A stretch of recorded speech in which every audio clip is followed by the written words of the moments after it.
What's up, everyone? Welcome to the Power Play with CJ. Jimmy Vesey's been playing in the Pro League down in Fox. We haven't a chance to make it down yet, but the big thing going on is his list. The list is a list, but no one knows for sure what teams are on. I was just scrolling through the internet. I saw Joe Haggerty interviewed him last night or earlier this week, and he mentioned that the Bruins were on the list, and then who was it? Alan Strachan said the Bruins weren't on the list because Vesey didn't want the pressure of playing in the hometown. Which, just as an aside, I think Jimmy Hayes being a colossal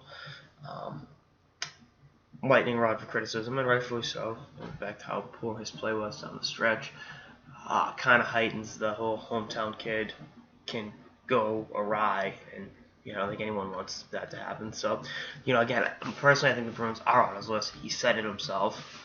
But, what about the other teams? Obviously, Buffalo is there. I know Buffalo has his rights, but even though he hasn't signed and won't sign with anyone until free agency, Buffalo will still be in the mix. Why wouldn't they be? Toronto, obviously, Zad's a scout. His brother's a prospect. That's there, too. I said New Jersey and Pittsburgh a few months ago. People laughed at me. According to, MyNHLTradeRooms.com, those two teams are in the mix, supposedly. Again, this is all allegedly. We'll see what happens. And I think the sleeper pick is the Chicago Blackhawks. I mean, they have a first-line left wing spot next to Marian Hossa and Jonathan Taves open. I don't know. I mean, I know the way Pat Riley recruited LeBron James back in the day, he just put rings on the table. It was like, all right, you coming to Miami or what, dude? If I'm Stan Bowman, when I meet with Mr. Vesey in August, let's put the 3 cup rings on the table and be like, we've had young players on all 3 teams. You want to come and play? Come win? Get yourself a ring, son?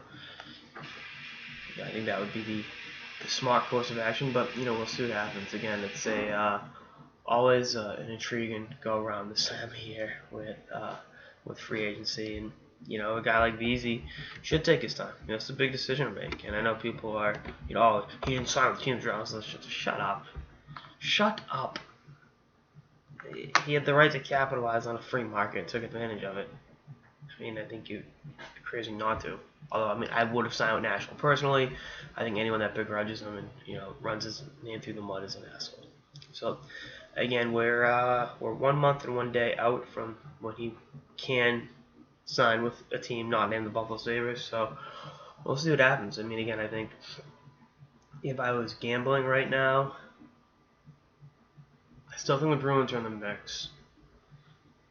Buffalo's definitely there. New Jersey's a sleeper. Pittsburgh's in the mix too. That really does make a whole lot of sense considering there's really no top 6 openings. I just, part of me likes Chicago. That feels Chicago. It's the rich getting richer, but the funny thing that happens when you win a lot is teams are more inclined to go there. Players are more inclined to go there, So, we'll see what happens. Anyway, that's all I got. This episode of the Power Play with CJ. Stay tuned for episodes throughout the off season and beyond. Later, guys.